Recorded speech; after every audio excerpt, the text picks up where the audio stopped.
Mr. Sandman, bring me a dream. Make him the cutest that I've ever seen. Give him two lips like roses and clover, and tell him that his lonesome nights are over. Sandman, I'm so alone, don't have nobody to call my own. Please turn on your magic beam. Mr. Sandman, bring me a dream. Good evening, everybody, and welcome to Nox Mente. Tonight, our guest is Aaron David of Charm the Water podcast. After leaving the religious life, Aaron started his journey into magic. His blog and podcast, in many ways, are a diary of that journey and where it has led him. In addition, he feels all of his work is towards a goal of personal and spiritual growth. Aaron, a double Capricorn, is a native of Asheville, North Carolina. He fancies himself a gardener and enjoys consuming large quantities of caffeine. Finally, and least noteworthy, is that he is the second Aaron we've had on Nox Mente. Welcome, Aaron. Hey, Jerry. Thanks for having me. Welcome, Aaron. Thank you. Good to talk to you guys. This is a real treat, especially since I just dove into your chat over at Cruisin' with Steak the other night, which was an excellent episode.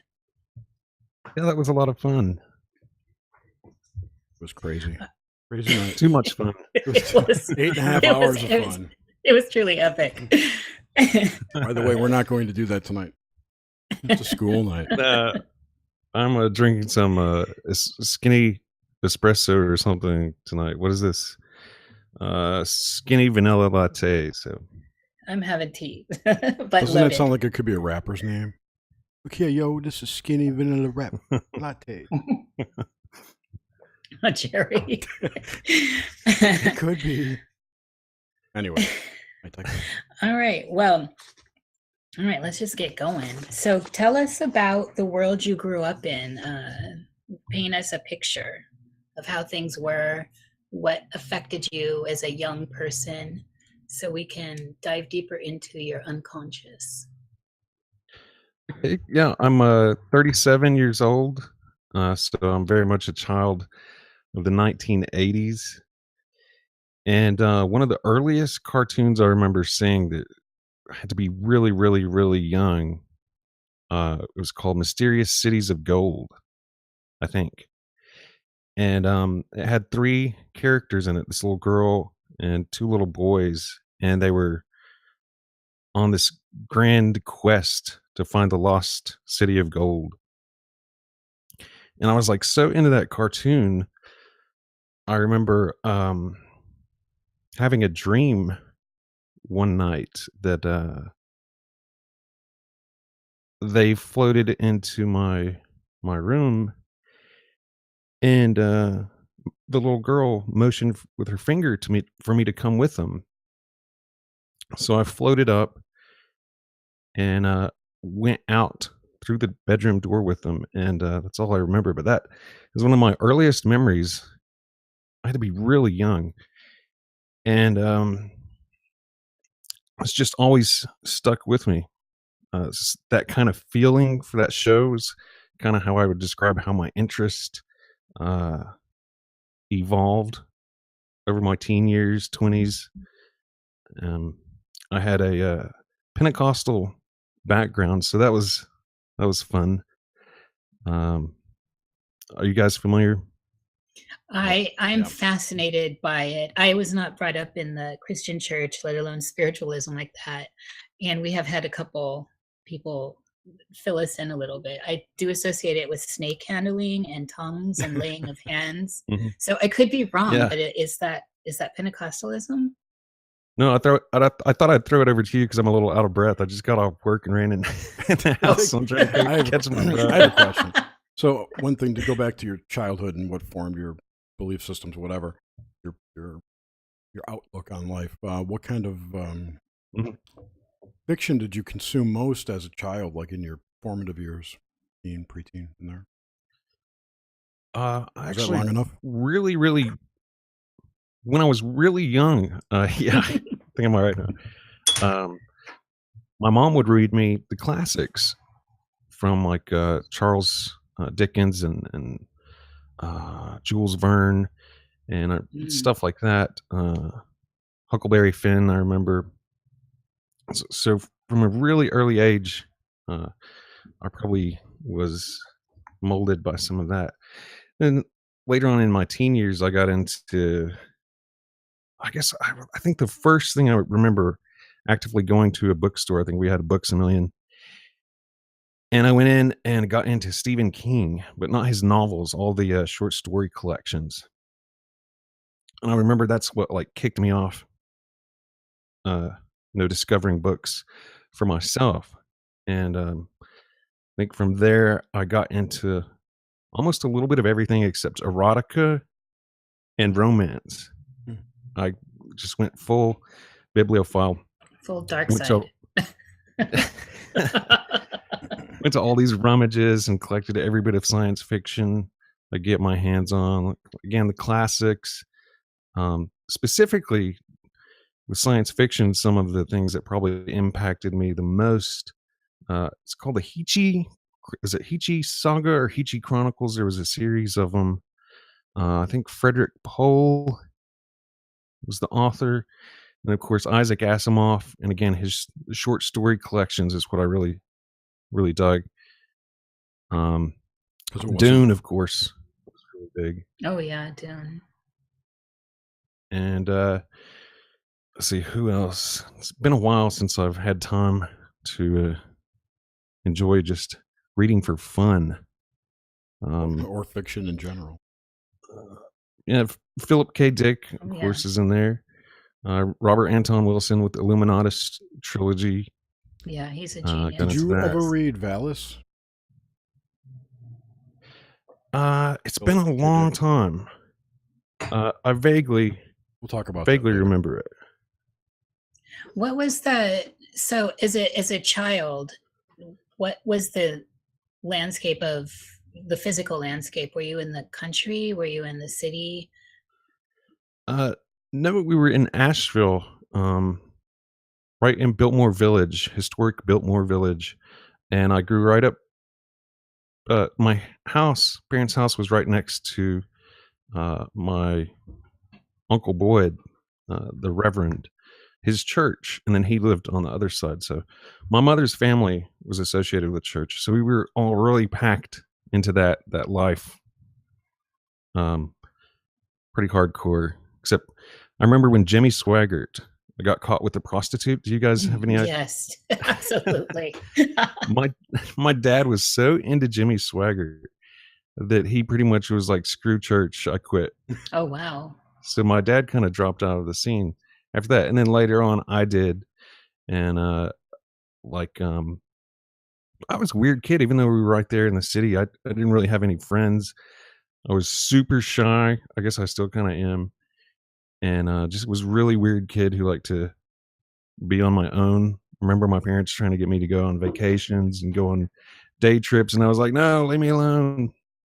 So, yeah. How did it, when your dad made that major shift when Jimmy Swaggart got caught and decided to leave the church like that, how did that actually affect you in the moment? That seems pretty dramatic. Yeah, I think it was, especially for him, that created a rift in the family. My dad had been the black sheep kind of in this, with my mom's side of the family anyway, which there's a lot of pastors on her side of the family. And so that would kind of even cemented this, my dad's the bad guy, being perceived as the bad guy. So actually, I've never thought about this before, but just since you asked me the question, that's probably, I have that same kind of, I'm certainly the black sheep of the family. I'm the devil. And I think I may have kind of picked up where dad left off and ran with that. Nice. Well, it's great because you've certainly acquired a knowledge base that is impressive. Oh, thanks. Yeah, I was. No, carry on. But that few years of just reading, a few years selling on eBay, and this was when I met my ex-wife. We hadn't got married yet, but I was smoked a lot of pot and read a lot of science fiction. That was kind of wish I could do that again. You sound like my ex-husband. There's no reason you can't do it again. Yeah, really. It feels like I'm just at work, like 80 hours a week. I work 40 hours a week, but you get home and you're too tired to like Audiobooks and a do dugout, anything my but friend. lay in front of the TV. doubling effect. Audiobooks and a Some dugout. audiobooks. Yeah, Neil Gaiman's what is it, Norse mythology? I think that was the last one I did with the audiobook thing. So I want to get right into the dreaming here. So give us an idea of the way you experience dreams. Do you dream now? After having listened to you, I realize this seems, but for people who don't know who you are, you're a dreamer for sure. So how, I want to know kind of about your process of dream recall to start with. Okay.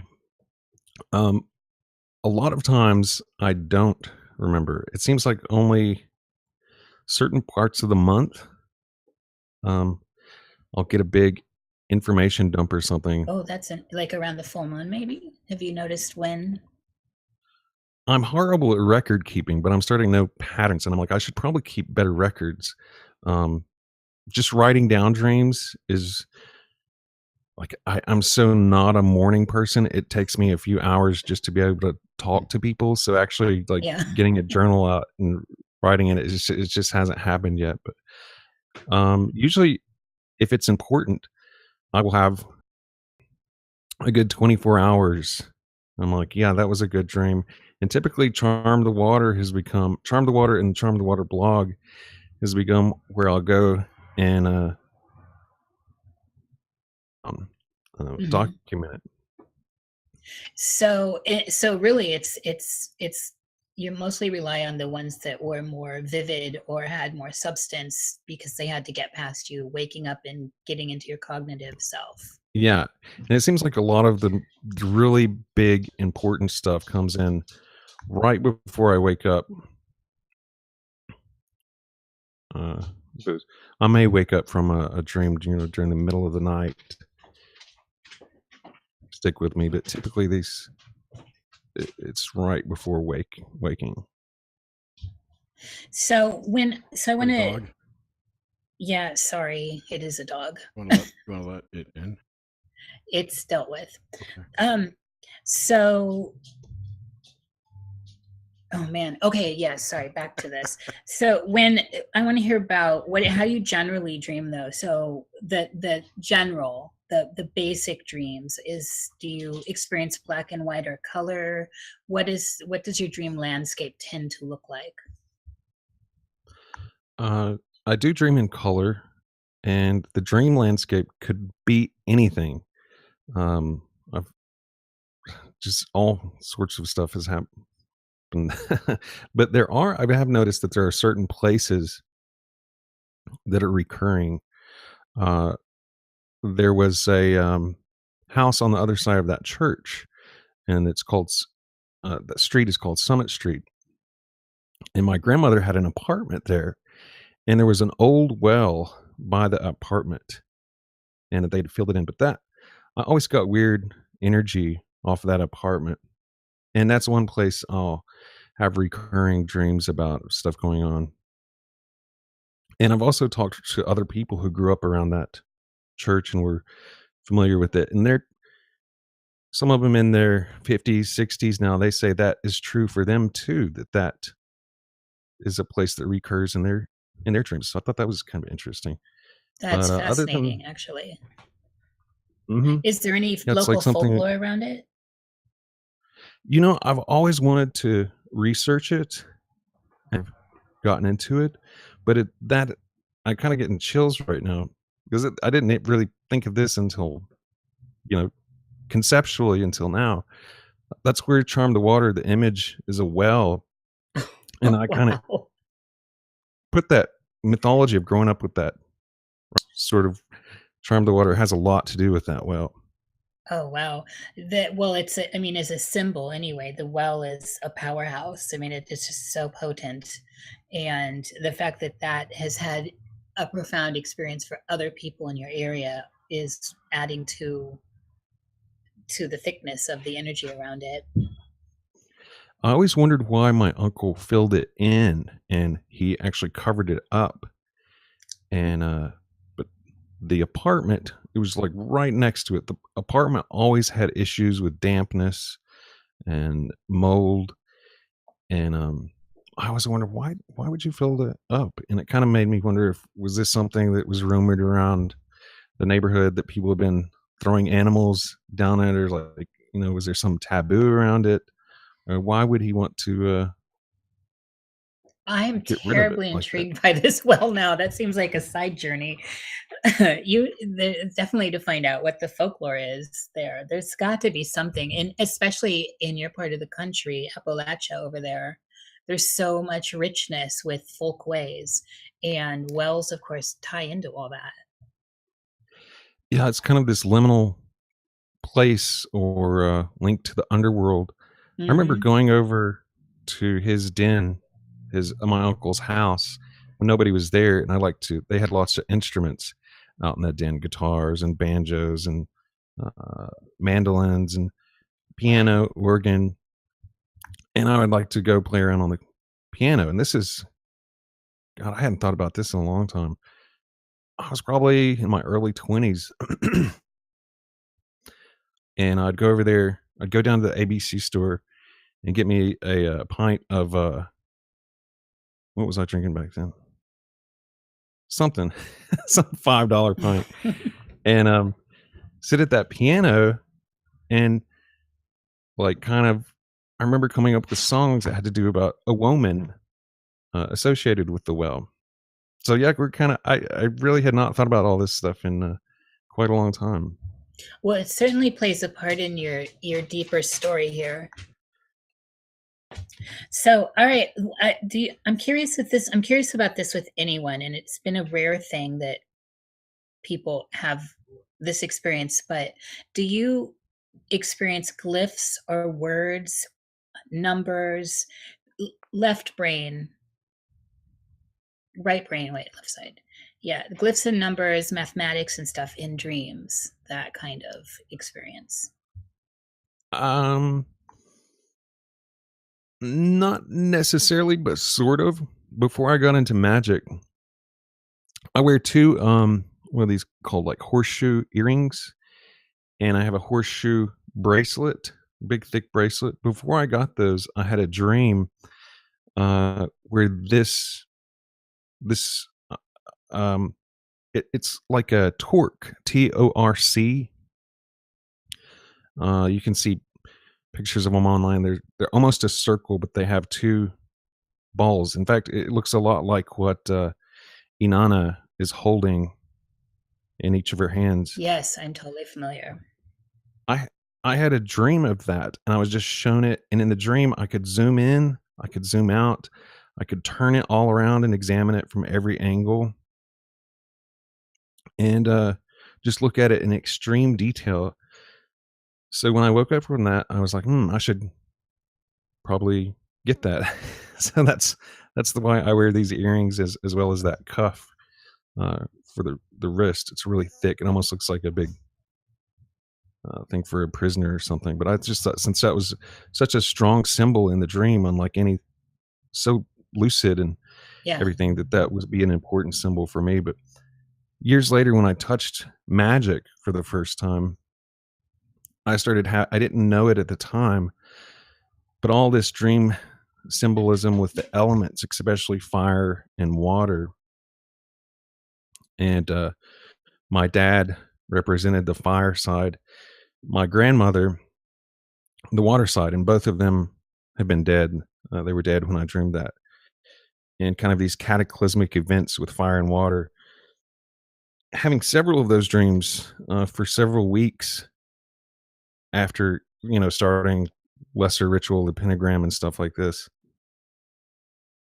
And so as I kind of progressed in Kabbalah and learning about the spheres and all this and that, I'm like, oh, that's the symbolism that is very meaningful and carries over from dreams. Like it made me feel like this is, not necessarily true. If you want to take a skeptical thing, like I don't know why that symbolism of magic, I can so relate to it. Like it seems to be in my unconscious. So you could say, when I first thought about it, I thought maybe this is a universal truth or universal symbols of the occult stuff. So I don't know about that. I haven't, Well, this is partly why I like to get an idea of where the landscape in which you grew up in, and what people grew up in, especially dealing with big nature and religion, is that's kind of our early indoctrination to whatever this is. These are the symbols that are powerful.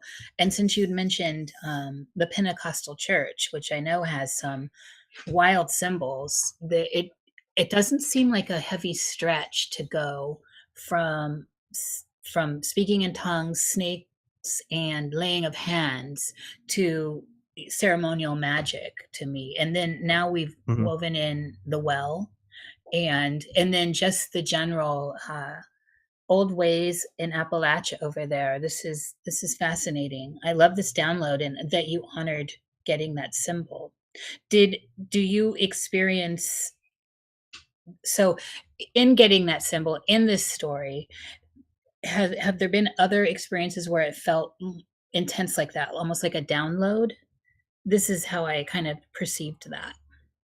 Yeah, I don't know if you know my goat story, but I just heard it today, and I wanted to get that on air. Yeah, I do feel like that whatever it is still well, I'll describe it like this. I had a couple of guys that listened to the Charm the Water contact me on, it was either the same day or a day apart, and they said that I had came to them in a dream, and we had this long conversation, and they'd been going through some stuff, and after this long conversation they felt like a burden was taken off of them. And I was like, that's interesting. Two people almost at the same time would say that. That would be how I describe my interactions with goat.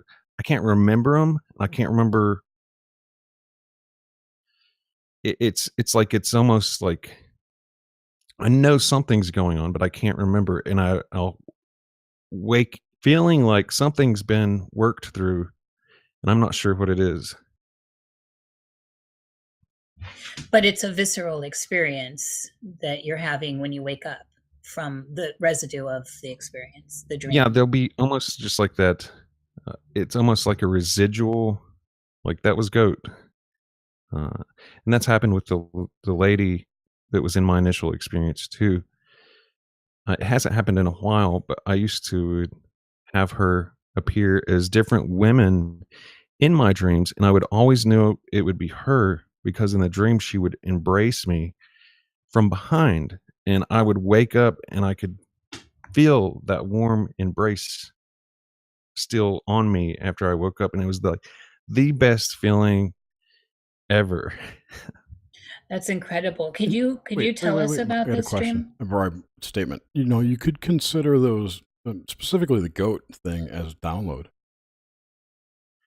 I get the feeling that's what's going on, that some deep programming mojo stuff within my psyche is being fuddled with.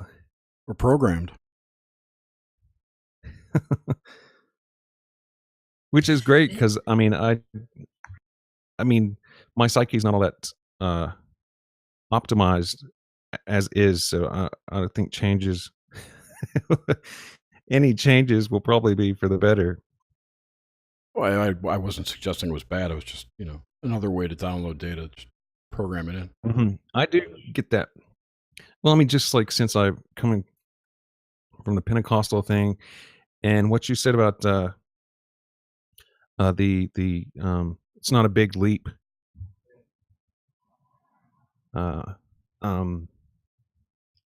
From that to ceremonial magic. I lost my train of thought there for a second.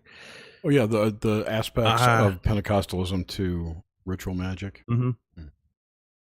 After I got involved, like about in my mid-20s with Pentecostalism, it didn't take me long to see like this is not for me because it's so like you that spiritualism or the enthusiastic, like what's the word I'm looking for? Ecstatic. Oh, Like this yes. Yes. singing and waving your hands around and Mhm. going into almost trances, and it's very public, it's very loud, it's very visceral. I hated all that. I wanted to sit down and hear like a thought out sermon and just be able to sit there You're and more have into like the a mental philosophy of it, really. Sounds like you were more the into what? the philosophy, the theology seemed to be more Yeah, interesting than definitely. the physical aspects. Sorry, I didn't didn't mean like to the interrupt you. experiential stuff at all. So you're when I went to Calvinism, that was what it was for because that was like purely mental exercises and stuff. And then to come to magic, it is coming back to this experiential uh, thing, which it annoys me, but it's so much better than just the intellectual games uh, that people play with beliefs and belief systems. It's just I came to view them all as intricate logic games people like to play and get angry about. The experiential thing is just blows that away. On top of Do that, you I think that the ritual magic offers you a little bit of both. You can study the theology, Yeah, quote that's unquote, true. of magic, and you can fiddle with Yes. the rituals if you don't like it, to some degree. Yeah, I think it to be even be yeah to even be able to begin to understand the even just the 10 spheres. It takes a long time and some reading to begin to understand what such a vast model, how it works, and what their purpose is, and the chain of manifestation, and like recognizing them in yourself.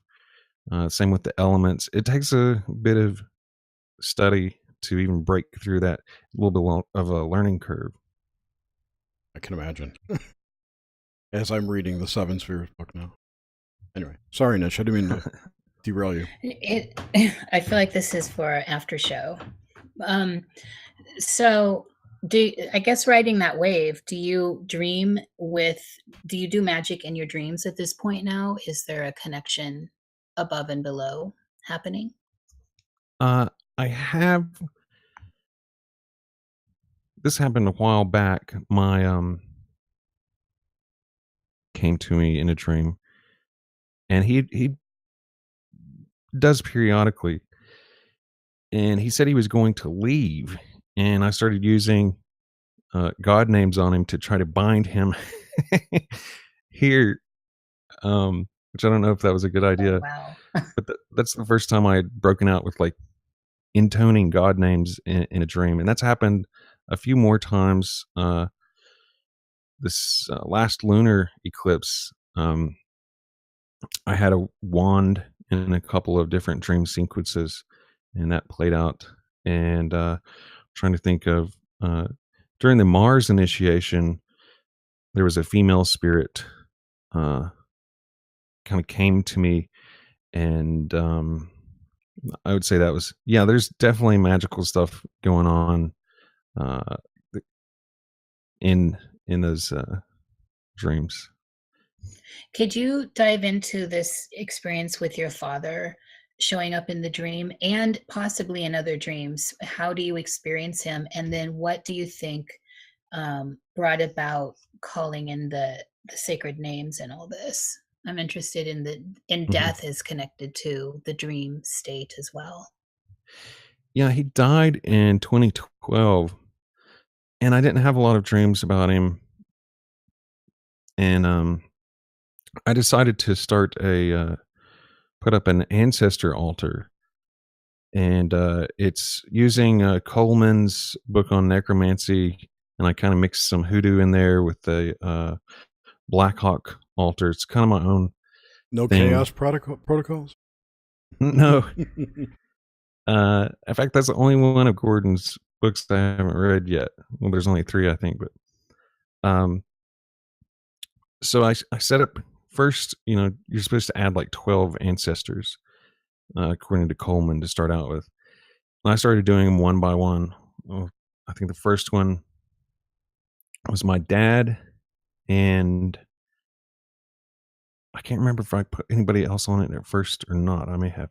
But anyway, that very first night after having done that, my dad shows up in a dream, and we're in a sort of apartment building in downtown Asheville. And my dad introduces me to this. He's like a little dwarf, and he's somehow related to us. And it's I've thought about it. We have diabetes in our family, and there was one guy who had his legs cut off. I'm saying if you had your legs cut off, you might look like this guy. Like, that association seems quite possible, for real. In the dream, we had this like huge, long conversation, and we ended up crying, and it was very emotional, which I tend to stay away from emotional stuff. But as I go on, I realize that's not good to suppress emotions, and I think this was a lot going on with my dad popping up. And after that, he would pop up periodically, and it seemed to be like I remember the last one. He came, and this wasn't all that long ago, and he was furious at me, and I think we like started exchanging blows, which Oh, wow. that's not a typical. That never happened anything remotely like that in real life, and I don't know why he was so furious. And then there's the ones where he doesn't seem to be portraying any emotion at all. I've had that with a lot of dead people, where they just kind of seem to be expressionless, and they're just kind of there observing. But I kind of get a mixed bag with my dad. With this particular dream with your father, where it was super emotional, so you were able to maintain the high emotion and the dream, rather than waking up from being in a state of high emotional, almost trauma that can happen. Yeah, it was. Again, I don't remember the conversation I had. The little guy's name was Edward, and my dad was just kind of letting us talk it out. He was present, but the conversation was with Edward and me, and I was just remember weeping, and it was like that kind of programming stuff we were talking about. I don't know exactly what went on in that, but it was huge. And for this to happen on the very first night after putting up the ancestor altar, it even made it more huge. Yes. And right at the end of the dream, kind of my dad and Edward and me walked off in this kind of big emotional thing. Kind of the crying was over, and now it was just kind of peaceful feeling. And I was walking down the road with both Edward and my dad, and I said, "So, Edward, how are you related to us?" I knew he was somehow, that had come out. That's kind of how my dad introduced Edward, and he just kind of looked off, and he was like, "I don't really know," and that was the end of the dream. Well, that's fascinating, because often with emotional content that's hard, especially when you're dealing with someone who's dead, there's an auxiliary function that happens, and sometimes it's an actual Edward is an actual took the form of a person, rather, like for me with my mother, it became panes of glass or through rooms, so it wasn't one-on-one where I was dealing with her emotionally. And so Edward seemed to be what you were focusing on to move through this emotional content. And that's fascinating, that there's a thread of continuity with other dreams I've heard on this. How do you experience lucidity in dreams, and in particular lucidity that breaks you into maybe full-on astral projection or altered states through dreaming? I've not messed with a lot of that stuff. I know the Golden Dawn, they start you off with the top of cards projecting into astral stuff. I've not done a lot of that type work, and I would only say I've had a handful of really lucid dreams. this is going to reveal my perversion level. Yay. The Bring it ones, on. there was a recurring lucid dream where I would be in this parking lot and there would be all these people there, just like masses of people. And I would be sitting in a lotus position, floating around. And I knew I was the Dalai Lama. And so what I would do was go and inappropriately fondle any woman I wanted to from this mass of people out there. And somehow it was lucid. I like knew I was dreaming and I knew I could do what I wanted. So that's what I would want to do. And there's been a few others. One would say the best lucid dream I've had was where I could actually build the dreamscape, and it kind of, and I was like, these were almost different sets being put up, constructed, and I controlled the story, how it would go, like what happened, and I knew I was doing this in the dream. But other than that, there hasn't been a whole lot of what I would call lucid dreams.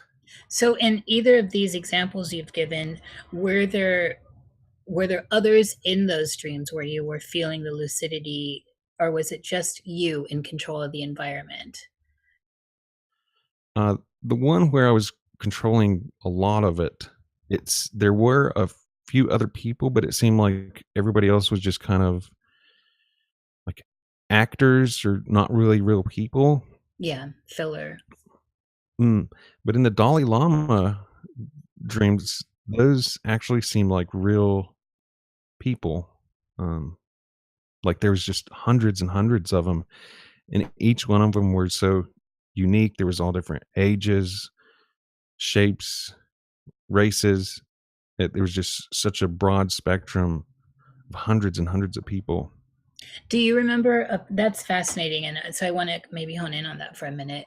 Do you remember what was going on in the world around the time you had that dream? Because it sounds like a major event, possibly. I don't. That was probably before I got into magic. Those have been a while back. I hope I've matured a little bit, and that's not what I. Well, it's not. That's the space level. That's I think we all experience. But the fact that you were in that space, so many different types of people, and you were lucid, really, one comes to mind lots of things, different convergences that happen, like the harmonic convergence, whatever, just big events where there are lots of people gathered. That's what struck me as possibly interesting. But of course, now we don't know the timing, but that's pretty significant, I think. I would guess that it was when I was starting in that period of 2 or 3 years where I was reading a lot and being exposed to a whole lot of new ideas that I'd never come across before. Do you have do you experience nightmares or night terrors at all?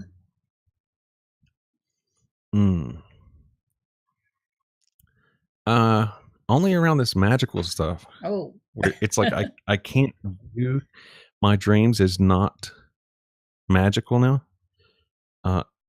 It seems like the symbolism is just there, and I'm like, okay, this has to do with what I'm doing over here, or this is the message. So probably one of the worst ones was right before my Mars initiation.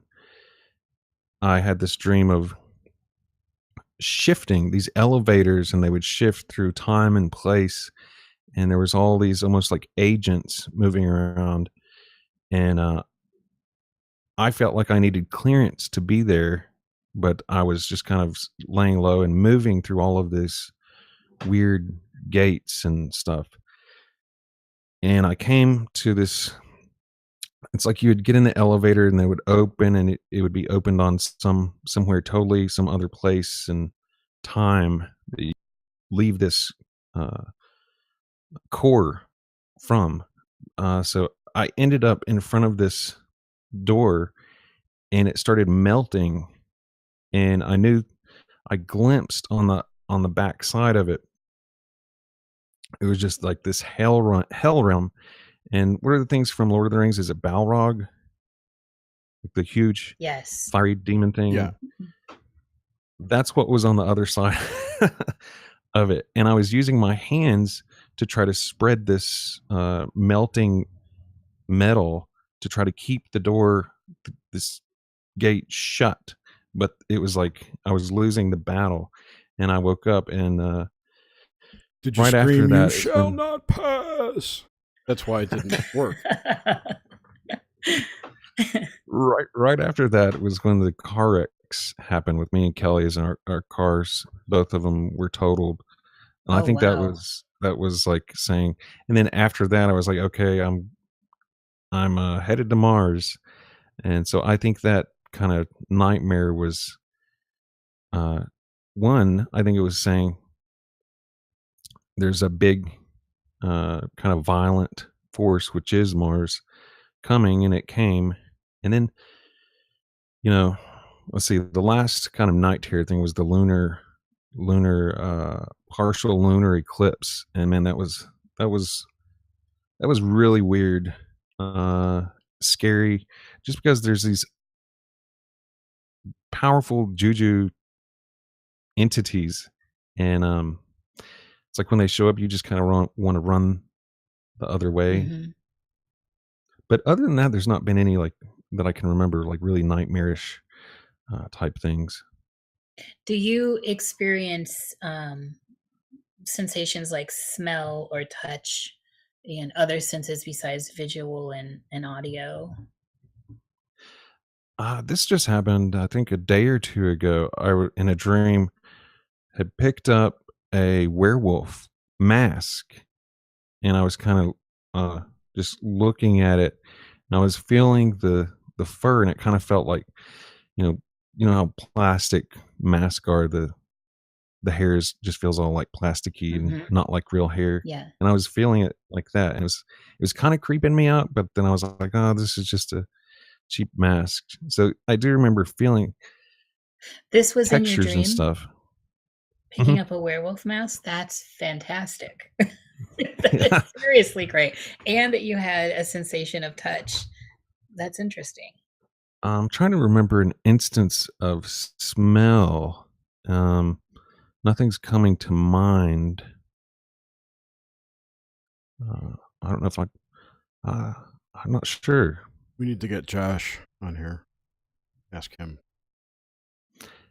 Yeah, I'm sure he had some interesting dreams during the writing of his. Yeah, I want to find out. I just thought of them. Like, that's a great idea. Sorry. So this werewolf mask dream was during the partial lunar eclipse? No, this was just a couple of days ago. And what else was going on I mean, immediately I think, wow, this is a cathartic moment. And because we're talking about a mask, and then we're talking about a werewolf, and then you had the added aspect of a sensation such as touch, feel. Hmm. This seems like you're on the crux of something major. I'm planning a lunar initiation, and so the first thing I thought when I woke up was like, "Great, this is moon stuff." I mean, the Mhm. werewolf transforms in the Absolutely. so, and there's been a lot of other waking stuff. It seems to all be culminating around this big lunar thing that's coming up. For instance, I think I mentioned this before, but I just came across a Datura inoxia plant, Oh, um, nice. which is sort of Hecate's, one of her goodies Sacred Hecate. plants associated with her. And so, yeah, that's something I've been looking into. Um, the triple goddess and Hecate, Selene, Mhm. Luna. There seems to be lots of There are lots of moon stuff. iterations on it, on the triple goddess. Yeah. Like I said, I had no interest in goddesses or any sort of, I would consider that neo-pagan, like I'm not interested in this at all. But like Yet it's I actually tied into ancient Greece and Egypt and mm, Rome. like when you experience them on like this, dream level or visionary level, with synchronicities on, I mean, you can't really, I get the idea there's lots of people in, when I get a whiff of anything religious, I kind of run the other way. And so Yeah. there's a local magic shop here, and they seem kind of like they're, I don't know, this is kind of judging people, but I just kind of get that religious feel.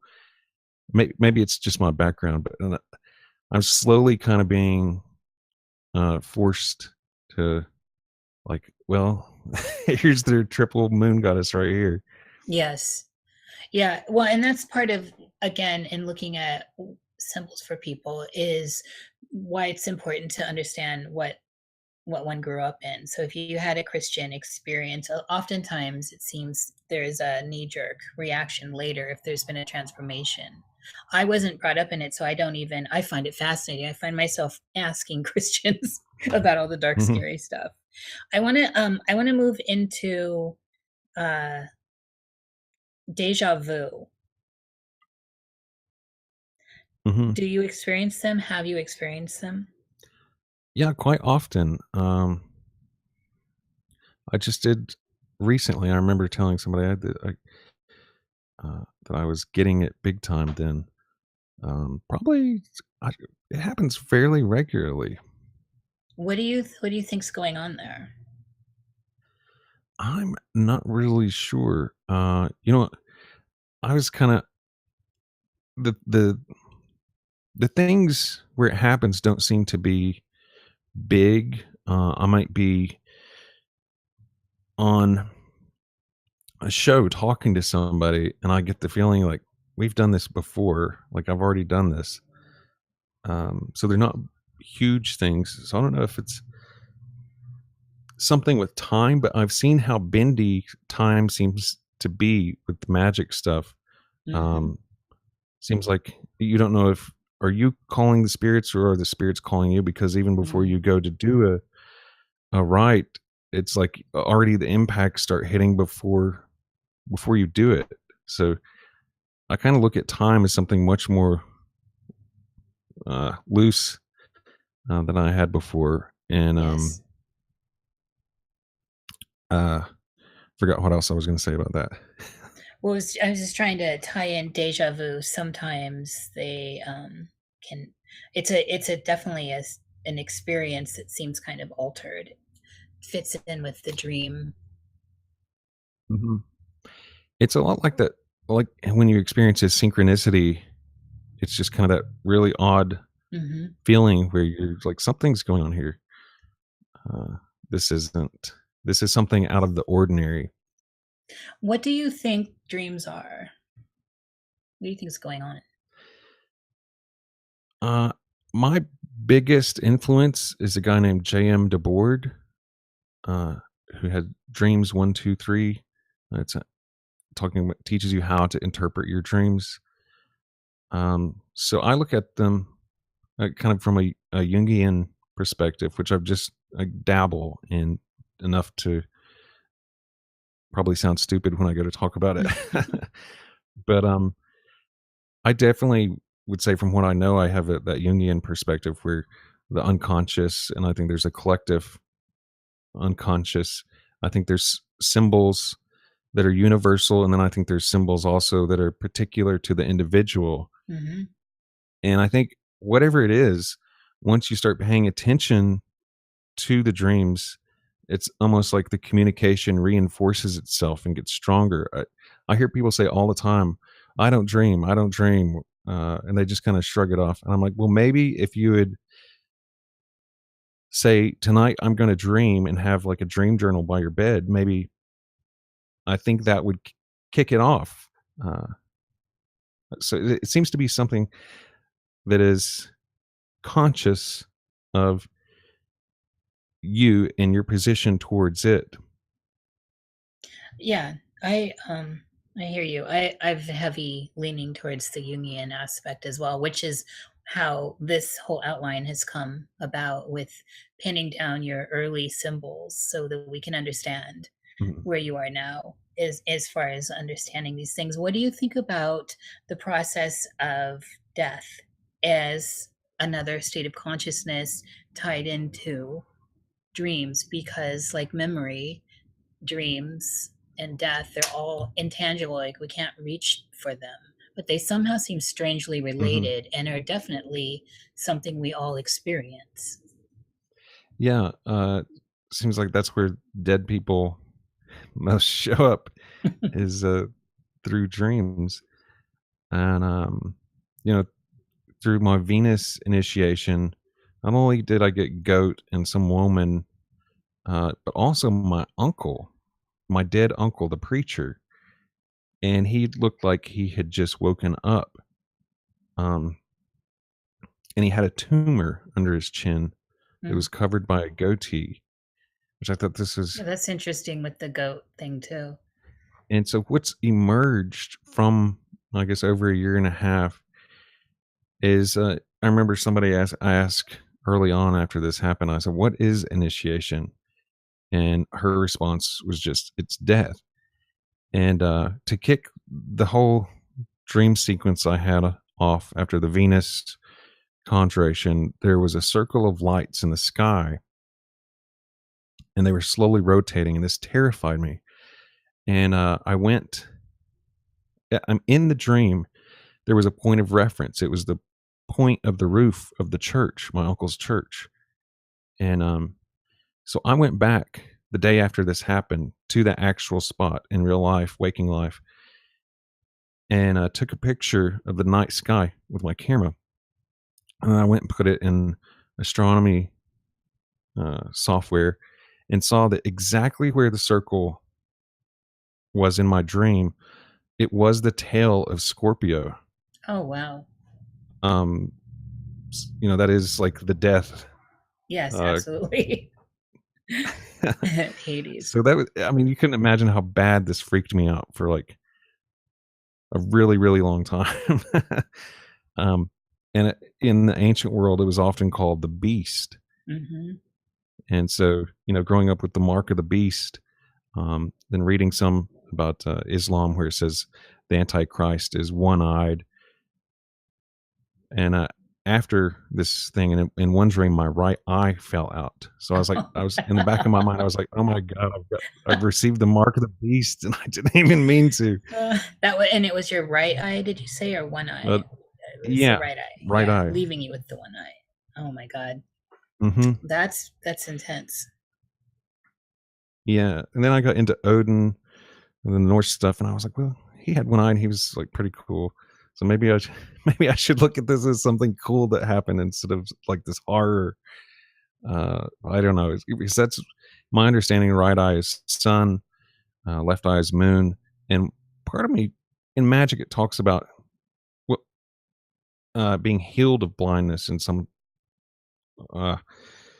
esoteric something another I came across, and I'm wondering if I continue in this, and if I do grow as a person, as an individual, and in spirituality, will I get my eye back, or what's what's up with that? I also take the right eye as that which perceives all forms in the world, kind of the logic, rational, and certainly all forms, all that kind of dissolved after this type initiation, or whatever you want to call it. Yeah, it feels, in just listening to some of your dreams and the symbols you're working with, it's definitely seems like a chrysalis of some sort you're coming through. And I guess I don't view things in positive, negative. And when we talk in those terms, like Odin is not just a flat entity. There's a depth there. And so like with all entities, it seems like we have both a wide variety of emotions. So what seems scary to some may not to others.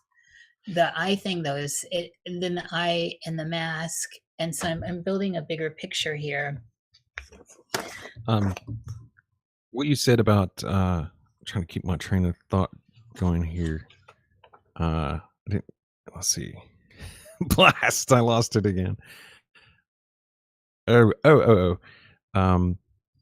with all this stuff, like what you said about Odin, I'm starting to kind of have this picture built in my mind that the gods and goddesses, they've reiterated themselves. They are the stars. They are representative of these constellations or archetypal things, whatever you want to call it. And it seems like they've reiterated themselves in similar form, in similar function in different times, different places, different cultures. And so I'm kind of getting a much, much bigger picture of what may be going on. Also, I never had any interest in reincarnation, but I'm getting through this goat stuff, and Mithraism and this all this stuff tied in that dreams have largely been responsible. This is the main channel. This stuff's coming through. That these constellations and times, and the stars and this stuff is like hugely important. Yes. Well, this is what always, this is kind of the crossroads of it all for me here, is what is actually more real. So I know that we can hone in and say, this is tangible, this experience we're having. We're all three talking and we're in our environments and all that. But then once this is gone, this is no more real than anything else in the ethers, whether or not we have documentation. So, and I think you addressed it earlier with, is the dream informing you, or are you informing the dream? Where is the line? So where are you really learning? Where are you really? Where, as a consciousness? Yeah. Sort of in the Western esoteric tradition, you have the idea of the good daemon or the higher self, or I mean, Plato had a daemon that went around actually talking to him and stuff. And I think that's the goal all these guys trying to pursue, with the holy guardian angel. I mean, I do think just with my dabblings, there is something out there that is wanting communion with us and definitely altering us. And I go back to Einstein, what he said about the most important decision you can make is deciding whether the universe is friendly or not. Deciding which one are you going to believe. And what also you said about polarity, the sort of evil, good, most destructive to that was Calvinism. Believe it or not. So in Calvinism, you have this idea that everything is predestined. And I almost heard this Calvinistic teacher, R.C. Sproul's, go ahead and say God is kind of the guy pulling the strings on this evil stuff, which was, in these circles, that's unheard of, especially in the Christianity, the pop Christianity out there, to get this idea of a true sovereign, and it's just one system. In Christianity, pop Christianity, there's definitely duality. There's evil, and it's on this side, and then there's good on this side. But it was Calvinism, and especially continuing that Buddhism, me poking around in Buddhism, that kind of going beyond those concepts of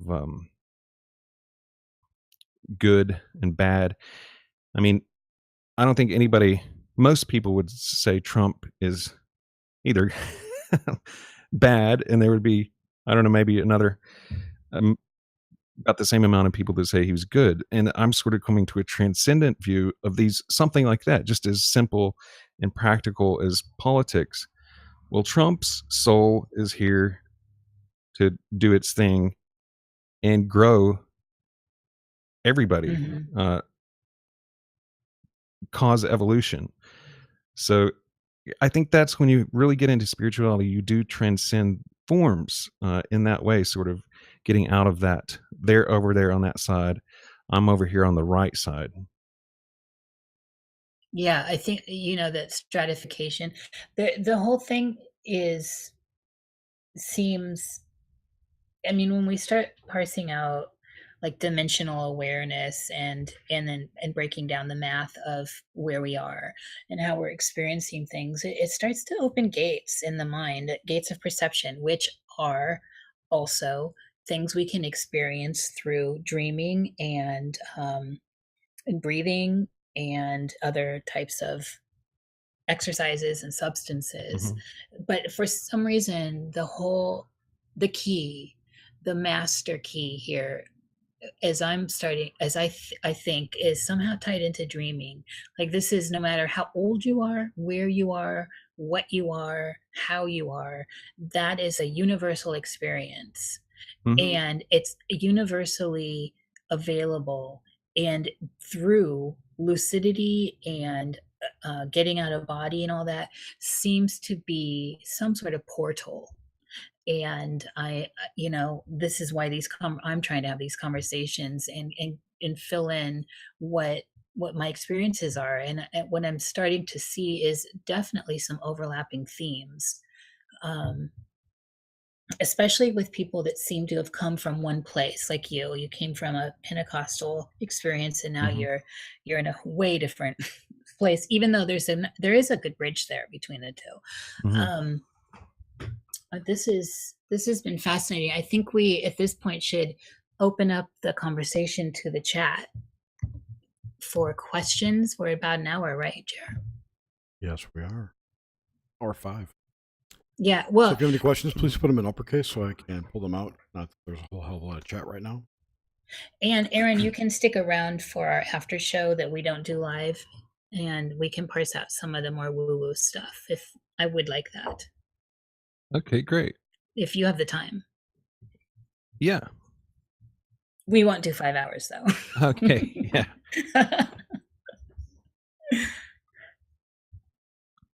Not a whole lot of questions coming through. Everyone's heard everything about you. Everyone knows you're saturated the market, Aaron. Well, as one thing you talked about gates. Yes.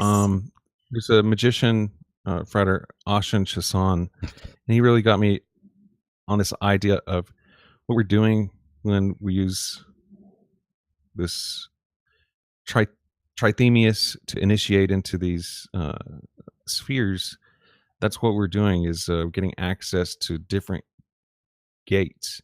And he kind of put it like, these are normally locked to us, and you can never, as a magician, just freely go about the astral or the universe where you want to, when you want to. That there's all these guardians and whatnot. You can't just go mucking with the universe at your will. And what this initiation does is introduce you to these forces in control of the universe, and they're always kind of there with you, making sure you don't go somewhere you're not supposed to, or muck something something up. So is for me, like they once you overcome the fear of them, they become your sidekicks, that kind of aspect, or guardians? That's I think probably when people start this off, they've got some shadow work to do, and I would say I'm probably in the middle of that. But things aren't as scary as they were in the first place when I first started. These ideas are terrifying. Some of the experiences I've had, that Kelly's had, the normal people out there that haven't experienced stuff like this, it terrifies them just even hearing about it. But it's almost like I've come through so much, and so has Kelly, and we're getting these understandings that if this is reality, I mean, that's just reality. If there's elementals and infernal spirits, chthonic spirits, the dead wandering around out there, I mean, this is, if it's this is what's going on, just accept it, right? And it is what it is, right? See what happens. It is what it is. See who you can meet out there. I have questions. And it's exciting also, I think, just to hone in on that. If it opens up, it takes us out of the mundane. Really, life is not mundane. I don't care. That's what I've come to. I feel really secure in it. If once you're open to the world, it does seem to be a more magical, dynamic experience and place. Yeah, I think that would be the number one thing that I've witnessed through this is just how scared people are. They want to sit in front of their TV and watch Seinfeld and be comforted that they have their little spot in the universe carved out, and they don't want to see or experience anything else. And I think that's pretty tragic. And yet they're moving towards the grinder. Like we're almost, so I'm always so perplexed by that fear that keeps people really bound tight when inevitably you are going to be pushed through that veil. I wonder what kind of dreams they're having. Like, can you imagine being the unconscious of one of those type of people? It's probably so frustrated. How am I going to reach this guy? It's the guy with the stapler in Office Space or whatever that movie was, down in the basement with the stapler, you know? Yeah, I believe it's supposed to be paid last week. It's Milton. You know, I mean, you have to let go of your world. Come on. Yeah, Milton. Yeah, we tend to get interesting people on here. That's like been one of our goals, but we should maybe get a couple of very straight-laced, mundane people at some point, just for contrast. I think dreams, you're absolutely right that dreams are the gateway to experience and to seeing what's out there. Okay, I got some questions. But I've already lost. Okay, Robert E. Paul asks, how did the Pentecostal church affect your magic, and did you find Roman Catholicism? Pentecostalism and the affecting my magic, I think it gave me the freedom to pursue some stuff that probably other people without that Pentecostal background I would think is just completely wacky. So I already had this Neoplatonic system of God, angels, demons already imprinted on me. And so I found the magical worldview works pretty well with Neoplatonism, even Platonism. So I would say that, in fact, that's what my former mentor, Rufus Opus, told me. He was like, hey, with your background, you might have a very unique perspective on this stuff. And he sent me his, this was years ago, his Neoplatonic Basics. And so that's what kicked it off. I started reading that and I was like, oh, wow, this is a universe filled with daemons and nature spirits and local spirits. I was like, this is great. There's all this stuff in between super celestial and chthonic spirits. There's a plethora of spirits in between those two.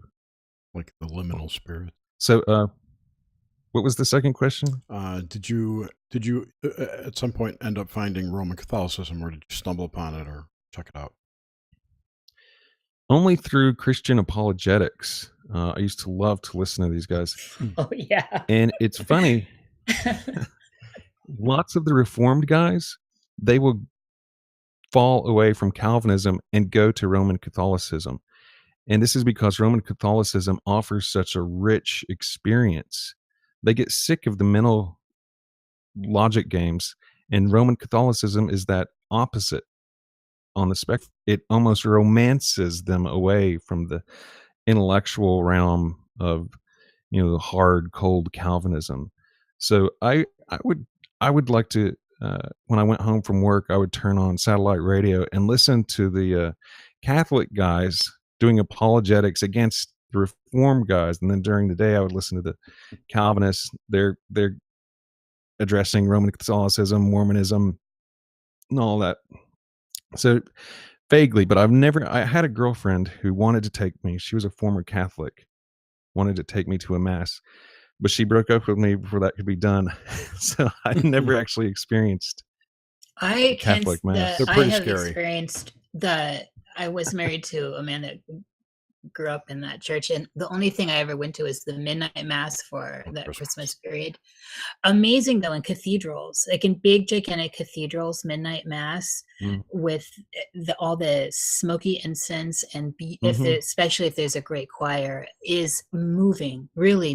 Like I was like, wow, this is actually, this is pretty magical. Outside, and in Latin, it's all in Latin, so the incense keeps the demons away. It was the one thing I did enjoy. True. All right. Yeah, I think as a magician, it would be interesting. I think it's very closely ceremonial stuff, the Roman Catholic. But anyway, sorry. No, that's an interesting point, and let's talk about it after this, because I had the exact same thought at the exact same time. Anyway, Suzanne asks, that lady, Suzanne, is Aaron afraid he will bring in something bad or back with you? That idea haunted me for about well over 8-9 months. And then here we are back to this bad thing. My former mentor, Rufus Opus, his first thing was jump as a do-it-yourself magician, was jump headfirst into working with demons, goetic demons.